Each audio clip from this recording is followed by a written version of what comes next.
dear friends, you are most welcome in my YouTube channel Adarsh institute of English.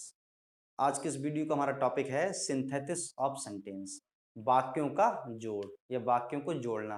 क्या होता है इसमें, जब सेंटेंस दो से अधिक दिए हों, मतलब एक से अधिक हो, दो तीन चार पांच जो भी हों, उन सेंटेंस को जोड़कर एक बनाते हैं।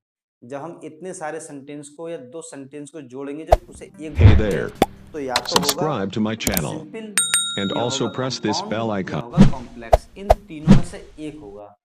तो सिंपल सेंटेंस कब होगा? सिंपल सेंटेंस तभी होगा जब उसके अंदर एक सब्जेक्ट होगा, एक वर्ब होगी और सिंगल क्लॉज होगा। मतलब अगर सेंटेंस में सिंगल क्लॉज है तो वो सिंपल सेंटेंस है। अगर उसमें डबल क्लॉज हो गई तो समझ लीजिए वो कंपाउंड है या कॉम्प्लेक्स है। तो इसकी पहचान है। और दूसरा कंपाउंड सेंटेंस कब होगा? जब किसी सेंटेंस के अंदर क्लॉज तो दो होंगी, दोनों होंगी मेन क्लॉज। मेन क्लॉज में है, मतलब मेन क्लॉज और इंडिपेंडेंट क्लॉज और प्रिंसिपल क्लॉज, तीनों को एक ही बोला जाता है। तो वो कहलाएगा कंपाउंड सेंटेंस। और कॉम्प्लेक्स सेंटेंस में क्या होगा? जब सेंटेंस टू और मोर देन टू सेंटेंस, जब उसमें मतलब दो सेंटेंस हो या दो से ज्यादा हो, वो जुड़े हों और उनकी जो क्लॉज हो वो हो डिपेंडेंट क्लॉज, तब वो कहलाएगा कॉम्प्लेक्स सेंटेंस। इतना पढ़ लिया। अब जो आज की हमारी वीडियो है उसमें हम ये देखेंगे कि फ्रेज क्या होती है, क्योंकि ये तो देख लिया कि सेंटेंस क्या है, कितने प्रकार के हैं, सिंपल, कंपाउंड, कॉम्प्लेक्स, तीन प्रकार के हो गए। और इसमें क्या फ्रेज क्या है इसे देखना है। तो फ्रेज की अगर डेफिनेशन देखें तो क्या होती है? अ ग्रुप ऑफ वर्ड्स, ये है पूरी परिभाषा। तो इसकी ये है कि अ ग्रुप ऑफ वर्ड्स, शब्दों का समूह। और कैसा? विच हैज नो सब्जेक्ट, जिसमें कोई सब्जेक्ट ना हो।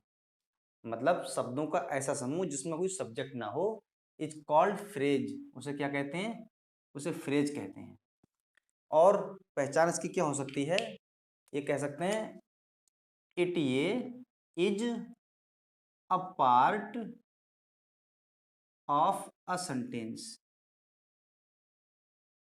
हम ये कह सकते हैं कि ये जो है सेंटेंस का एक पार्ट होता है जिसके अंदर सब्जेक्ट, वर्ब, कंप्लीमेंट नहीं होगा, वो कहलाएगी फ्रेज।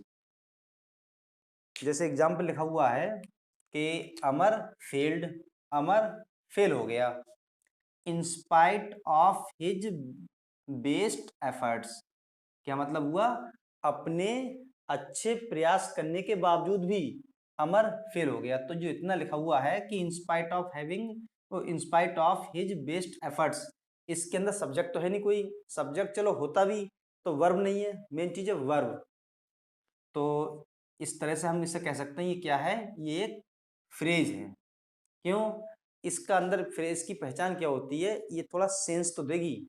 फ्रेज का जब हम हिंदी सेंस निकालेंगे, हिंदी मीनिंग निकालेंगे तो सेंस तो देगी ये, लेकिन ये जो है कंप्लीट सेंस नहीं देगी।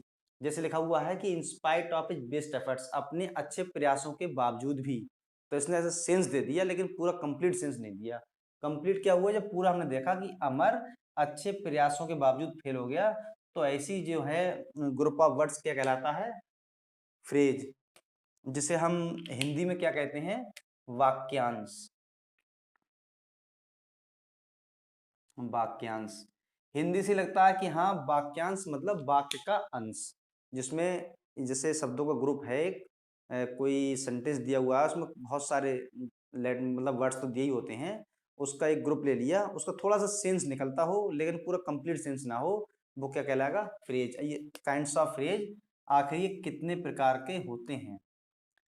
काइंड्स ऑफ फ्रेज, फ्रेज के प्रकार। सबसे पहला इसका काइंड है नॉन क्लॉज। पहला है इसका नॉन क्लॉज, मतलब संज्ञा वाक्यांश। कौन सा है गया ये? संज्ञा वाक्यांश। तो ये पहला वाला हो गया संज्ञा वाक्यांश। तो हमने नाउन की डेफिनेशन तो पता है। नाउन क्या होता है? A name of any place या अ नेमिंग वर्ड। किसी भी चीज का अगर नाम है तो वो क्या कहलाएगा? नाउन। तो इस तरह से ये नाउन जब इसकी परिभाषा होती है तो इसमें भी ऐसा ही होगा। इसकी हिंदी क्या है? संज्ञा वाक्यांश की अ फ्रेज, ऐसी फ्रेज, मतलब एक ऐसी फ्रेज विच जो इज यूज्ड, ऐसी फ्रेज जिसका प्रयोग करते हैं कहाँ? एज अ नाउन, एक नाउन की तरह। ऐसी फ्रेज जिसका यूज करते हैं नाउन की तरह वो कहलाती है नाउन फ्रेज। इतना क्लियर है कि a phrase which is used as a noun is called noun phrase. ऐसा फ्रेज जिसका यूज हम करते हो नाउन की तरह वो क्या कहलाएगा? Noun phrase. अब इसका एग्जांपल है पहला वाला कि अमर वांट्स चाहता है टू सी द ताजमहल। अब इतना देखिए आप, टू सी द ताजमहल ये लिखा हुआ है इतना, ये क्या है? ये है फ्रेज, ठीक, क्योंकि इसका कंप्लीट सेंस तो है नहीं। इतना हुआ ताजमहल देखने, तो इससे पहले क्या हुआ? ये लगा कि हाँ इससे पहले कोई ना कोई डिस्कस हुआ है, तो ये है एक सब्जेक्ट इसका। अमर वांट्स चाहता है टू सी द ताजमहल, अमर ताजमहल देखना चाहता है। तो ये क्या हो गया? फ्रेज। और फ्रेज कौन सा हो गया? अभी देखिए, नाउन। नॉन फ्रेज क्यों है? नॉन फ्रेज की सीधी पहचान ये है, वह सेंटेंस के स्टार्टिंग में होगा, मतलब सब्जेक्ट के रूप में होगा, और या तो होगा सब्जेक्ट ऑफ द वर्ब या होगा ऑब्जेक्ट ऑफ द वर्ब। अब ये देखिए आप, ये तो सब्जेक्ट हो गया जो कि एक नाउन है, और वांट्स हो गया V1 की फर्स्ट फॉर्म में SAES, ये हो गया। और जो ये क्या है? एक तरह से ऑब्जेक्ट है पूरा, टू सी द ताजमहल। किसका ऑब्जेक्ट है? वर्ब का। तो क्या कहलाएगा? Non phrase. एक सेंटेंस और है, this beautiful house is mine. ये सुंदर घर किसका है? मेरा है। तो ये क्या है यहाँ पे? फ्रेज। और क्या है ये? This beautiful house. हाउस क्या है? एक नाउन। नाउन के बारे में डिस्कस है, ये क्या हो गया? नॉन फ्रेज हो गई ये। क्यों? क्योंकि ये क्या है? ये वर्ब है, तो ये क्या है? Subject of the verb. इसके बारे में बता रहा है ये, is this beautiful house is mine, ये सुंदर घर मेरा है। तो इसका सब्जेक्ट क्या है? ये तो कह सकते हैं जो वर्ब है उसका सब्जेक्ट हो या ऑब्जेक्ट हो तो वो कहलाएगा फ्रेज। कौन सा? Non phrase. अब आया सेकंड वाला, जो कि है एडजेक्टिव फ्रेज, विशेषण वाक्यांश।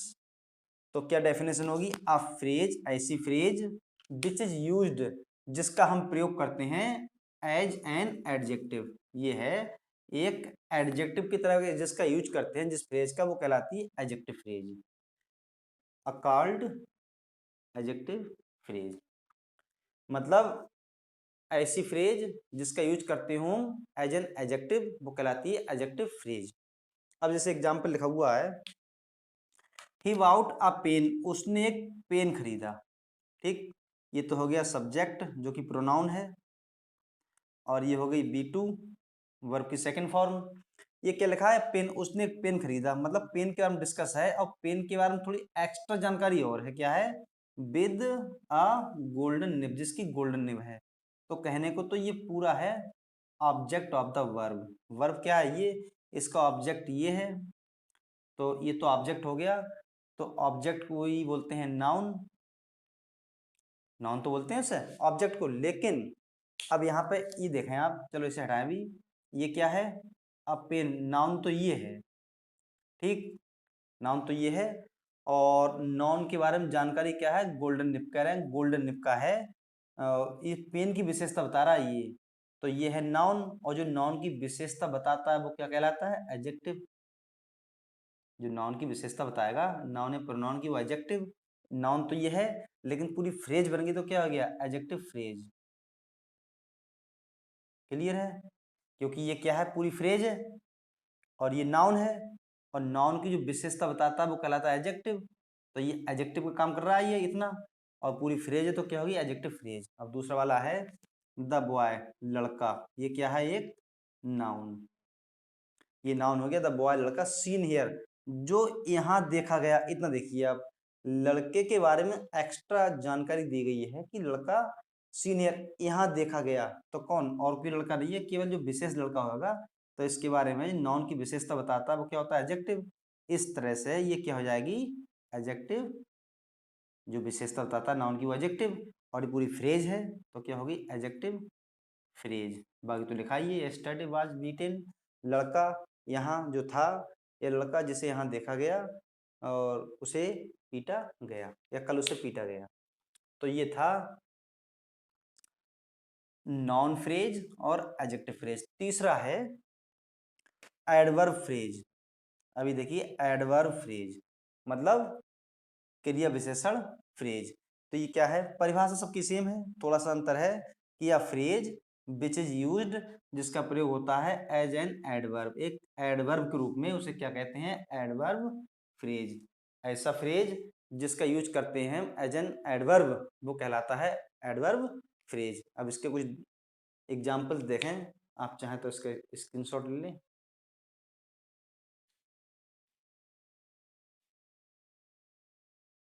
ये कुछ एग्जाम्पल्स लिखे हुए हैं जो कि हैं एडवर्ब फ्रेज के। सबसे पहले पहला देखें, एडवर्ब फ्रेज का फर्स्ट एग्जाम्पल क्या है कि आशा ने रिस्पॉन्डेड, क्या होता है, रिस्पॉन्स देना, किसी का आंसर देना। तो आशा ने रिस्पॉन्ड दिया वेरी र्यूडली, बहुत असभ्यता के साथ। अब इसे देखें आप, र्यूडली जो क्या है, एक एडवर्ब है। र्यूडली क्या है, एक एडवर्ब है, और इसकी विशेषता क्या बता रहा है, वेरी, मतलब असभ्यता के साथ। आशा ने बड़ी असभ्यता के साथ आंसर दिया। तो असभ्यता के साथ वैसे भी कोई एक जो वर्ड होता है उसके लास्ट में एल वाई लगा हो तो वो क्या होता है, एडवर्ब। तो एडवर्ब की विशेषता बताता है, वो भी एडवर्ब होता है। लेकिन एक तरह से ये तो एडवर्ब है, और लेकिन ये जब दोनों को हमने जोड़ दिया, अब ग्रुप ऑफ वर्ड हो गया ये। अब ग्रुप ऑफ वर्ड सोचें, दो शब्दों, अगर हम इतना ही बोल दें, अब बॉय, बॉय एक नाउन है और अब बॉय, तो अब बॉय जब बोल दिया तो ये क्या होगा, ग्रुप ऑफ वर्ड्स, तो ये फ्रेज हो गई ये भी। इस तरह से ये तो एडवर्ब है, अब दोनों को जोड़ा तो क्या होगी, फ्रेज। तो क्या कहलाएगी, एडवर्ब फ्रेज। विशेषता किसकी बता रहा है, दो विशेषता वैसे किसकी बता रहा है, रिस्पॉन्ड की। और रिस्पॉन्ड क्या है, ये भी एक वर्ब है, ये तो एडवर्ब है, क्योंकि ये विशेषता बता रहा है एडवर्ब की। और वह शब्द जो एडजेक्टिव या एडवर्ब या वर्ब या कंजक्शन या प्रीपोजिशन या पूरे सेंटेंस की विशेषता बता दे, वो कहलाता है एडवर्ब। ये दोनों ग्रुप हो गए। अब इन दोनों को देखें हम, बहुत असभ्यता के साथ क्या हुआ, उत्तर दिया, ये क्या है, वर्ब। जो वर्ब की विशेषता बताया वो एडवर्ब, और पूरा ग्रुप है, क्या हो गया, एडवर्ब फ्रेज। सेकंड एग्जांपल है बी स्ट्रॉल्ड। हम स्ट्रॉल्ड होता है चहल पहल या चहलकदमी, चहलकदमी करना या चहल पहल करना। बी चहल पहल की मतलब धीरे धीरे घूमना, हम घूमे थ्रो से होकर, द गार्डन बगीचे से, हम बगीचे से होकर गुजरे, कह रहे वेरी स्लोली। फिर आ गया स्लोली, क्या है, स्लोली एक एडवर्ब है, ये एक एडवर्ब है। और वेरी स्लोली बहुत धीरे धीरे, बहुत धीरे धीरे क्या हुआ, बहुत धीरे धीरे टहले, चहलकदमी की, ये वर्ब है। और जो वर्ब की विशेषता बता दे वो क्या होता है, एडवर्ब। और ग्रुप ऑफ वर्ड्स क्या होता है, फ्रेज। तो क्या हो जाएगा, एडवर्ब फ्रेज। तीसरा एग्जाम्पल है आई पार्क द कार। आई मैंने, आई क्या है, एक प्रोनाउन हो गया, और पार्क B2 हो गया, और द कार एक नाउन हो गया। ठीक, कि मैंने कार को पार्क किया, कहाँ लिखा, राइट हेयर, राइट हेयर बिल्कुल यहाँ। तो राइट हेयर किसकी विशेषता बता रहा है, पार्क करना इसकी। ये क्या है, B2, जो वर्ब की विशेषता बताए वो एडवर्ब, वो एडवर्ब हो जाएगा। और ये ग्रुप ऑफ वर्ड्स का क्या हो गया, ये फ्रेज हो गई। उसके बाद लास्ट एग्जाम्पल है कि आई लव यू, मैं तुमसे प्रेम करता हूँ। कैसे, विद ऑल माई हार्ट, अपने पूरे दिल से, मतलब मैं पूरे दिल से तुम्हें प्यार करता हूँ। तो ये जो लिखा हुआ है विद ऑल माई हार्ट, ये क्या है, फ्रेज है। अरे ग्रुप ऑफ वर्ड्स है ये फ्रेज है। अब ये देखना है, फ्रेज तो है, फ्रेज है कौन सी, नाउन है, एडजेक्टिव है, एडवर्ब है। अब ये विशेषता किसकी बता रहा है, अगर विशेषता बताता है नाउन की तो क्या हो जाएगा, एडजेक्टिव। और काम करेगा नाउन का तो हो जाएगा नॉन फ्रेज। अभी देखिए ये सब्जेक्ट हो गया, ये प्रोनाउन है, ये V1 है, और ये क्या है, ऑब्जेक्ट है। तो अगर होता ऑब्जेक्ट ऑफ द वर्ब वो तो होता है नॉन फ्रेज, तो इसे हटाओ अभी। ये विशेषता किसकी बता रहा है, ऑल माई हार्ट से, पूरे हृदय से क्या है, प्रेम है, ये इसकी विशेषता बता रहा है, ये पूरा ग्रुप। तो ये क्या हो जाएगा, एडवर्ब फ्रेज। मतलब फ्रेज तो ये है, ग्रुप ऑफ वर्ड से फ्रेज है, और विशेषता किसकी बता रही है, फ्रेज, वर्ब की। और जो वर्ब की विशेषता होता है वो क्या होगा, एडवर्ब, पूरा क्या होगा, एडवर्ब फ्रेज। तो ये था noun phrase, adjective phrase, adverb phrase, जिसमें ये देख लिया कि नाउन फ्रेज क्या होता है। A phrase which is used as a noun is called noun phrase. Adjective phrase, an adjective is a phrase which is used as an adjective is called adjective phrase. Or adverb phrase, the phrase which is used as an adverb is called adverb phrase. मतलब non phrase कब होगी, जब ना काम करेगी noun का। Adjective phrase तब होगी जब काम करेगी एडजेक्टिव का। और एडवर्ब फ्रेज तब होगी जब काम करेगी एडवर्ब का। तो ये था आज की वीडियो में थोड़ी जानकारी फ्रेज के बारे में। नेक्स्ट वीडियो में हम लोग डिस्कस करेंगे क्लॉज के बारे में। उसके बाद शुरू करेंगे सीधे सिंपल, कंपाउंड, कम्प्लेक्स। जैसे कि सिंपल सेंटेंस में सबसे पहले पढ़ेंगे पार्टिसिपल के लिए। फिलहाल आज के वीडियो में इतना ही, मिलते हैं नेक्स्ट वीडियो में, तब तक के लिए जय हिंद।